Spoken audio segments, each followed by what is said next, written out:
you pursue the truth, it doesn't matter who agrees or disagrees with you. You got to pursue the truth. Because in 1965, there was a column written by Bill Raspberry who said, poor Negroes are not benefiting from the change in the civil rights movement. And so I began to work on behalf of low-income people.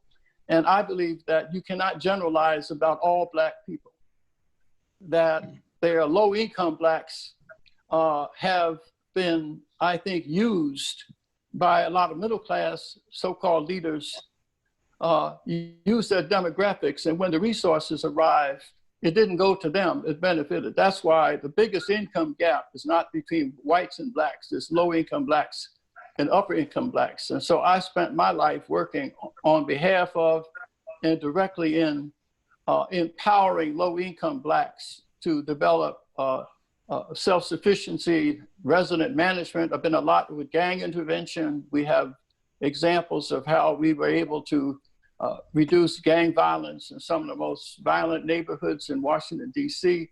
In essence, I believe that there is no single Black America, and that in generalizing like that, low-income Blacks always come out on the losing end when we generalize it back. We use their demographics to generate resources that don't help them.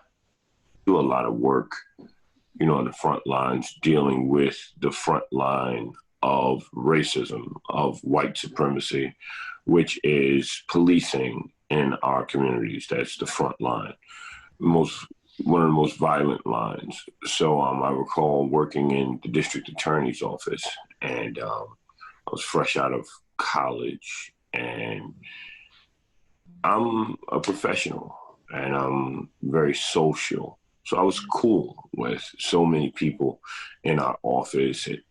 You know, they're our friends. The staff, the administrative staff used to always say things like, they treat you like you're one of them, being one of the attorneys, as opposed to one of us, you know? And that's just that hierarchy in that office. But I remember how I would go home and change after work and take off my suit and tie. And I'd put on my hoodie and my Jordans, and I'd take my Rottweiler for a walk. And I walk up on those same colleagues, and they would say, and they would be startled, like, oh, I thought you were, I thought you were one of them from the community. Yeah. I am one of them. I just am able to put on a suit and work like many of us are. So in that district attorney's office, I saw firsthand what racism in the judiciary system looked like, from cops bragging about beating people up if they ran, to anytime I saw a resistant arrest file, I would see people with staples in their heads, stitches or bumps and bruises, to supervisors in that office who would say, you hear a young district attorney walk into that room and say, well, this fella did nothing. This woman did nothing. There's nothing there. And the supervisor would say something like, look at his record. He did something, find out what it was. So I have firsthand knowledge of this injustice system. And I think while I was there, it just turned something in me. And to the point where I just didn't want to work there anymore. What is missing today that existed during my era was the quality of the debate within the Black community as to the way forward. Right. The civil rights movement itself fractured on the issue of strategy. Dr. King and others wanted to pursue a legal strategy. The students at Greensboro said, no, direct action. So, and then you got SNCC, and you got Stokely, and you got Malcolm, you got Elijah Muhammad, the Republic of New Africa. You had this fracturing, which was healthy. That debate is missing today.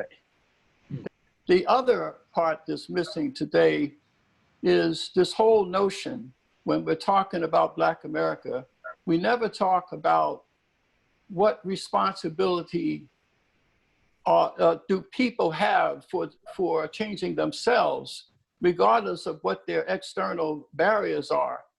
But when Hawke talked about his interaction at people at the law firm, and he saw racism up close, most of the young men that I work with, like in Benning Terrace, where there were 53 murders in a 5 square block area in 2 years because of these warring factions.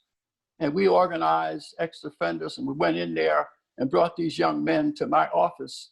And then we were able to reduce that to the point where we didn't have a single gang murder for 12 years. And then we were take those young men and redirect their lives so they were rebuilding the community they tore up. None of them have any interaction with white people at all. They had never been down to the Potomac River to a restaurant. And so, but we were able to emphasize to them that you can control your neighborhood. And so we were able to transform them from predators to ambassadors of peace. And so I don't see any emphasis today on communicating to people inside the community that you have agency, you've got control of yourself, only you. There's no talk about personal responsibility. It's everything is external. Whatever happens to you is because of what white people have done, are doing, and will do for you. And that to me is a very crippling message to say to people, your destiny is determined by people changing who don't like you. We need to uproot corruption. But corruption isn't just being practiced by white people. You look at Kwame Kirkpatrick, who led a criminal organization in City Hall for 10 years, and 40 of his people went to prison. But that's not, so I think corruption is bad, but it's always low-income blacks are the ones who are hurt by that corruption. It doesn't matter whether the people who are corrupt are black or white, but by always looking at it through a racial prism, we allow black corruption like what's happening there. And I can name 20 such examples from my experience, but we don't talk about that. We almost exempt them from any responsibility because evil has to wear a white face before we get upset about it and willing to do something. When evil wears a black face, it escapes any responsibility of changing it. I appreciate Hawke, I appreciate Bob's point about the need for the debate within the community. And Thank you. Now I won't sound like an ageist when I say this, sir. You couldn't be any more wrong. You could not be any more wrong. This is not monolithic. This is a multi-tiered, multifaceted movement. You have communists, you have socialists, you have Democrats, you have anarchists, you have black folk, right? You have black folk who believe that black economics is the way to go. You have black folk that believe that fighting this criminal justice system is the way to go. Within that system, you have people who don't want to point the finger as much as the police and the judiciary system and want to talk about the penal system. Now, with you being a man who is well-versed and very educated, owe it to yourself and the people who listen to you to find out what those arguments are. It sounds to me like you're just relying upon the news, and you couldn't be any more disrespected or misguided.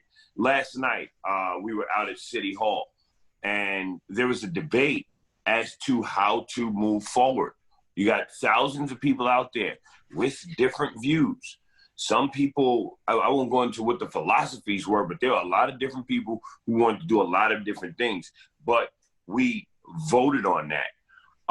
And this is what this movement is. You have what you call reformists in this movement who want to kiss political behind, show up with politicians and play nice and take that slow process. Then you have other people who are revolutionaries who are like, we demand change now. There's a lot of different people in this movement, and you're speaking to someone who spent almost every day of the last 6 years in it, here, throughout this country, and across seas. So when you say that there's no it's not fractured and how the fracturing was healthy, that means you have no idea about what's happening out here. There are groups that focus on women leadership. There are groups that focus on LGBTQ plus leadership. There are groups where men lead. There's just so much out here, so many different schools of thought that it's that you broad stroke, and because you have a large audience, you're misdirecting. You're definitely misleading. No. I just want to finish, sir, because I let you finish. I'll let you go through your whole spiel.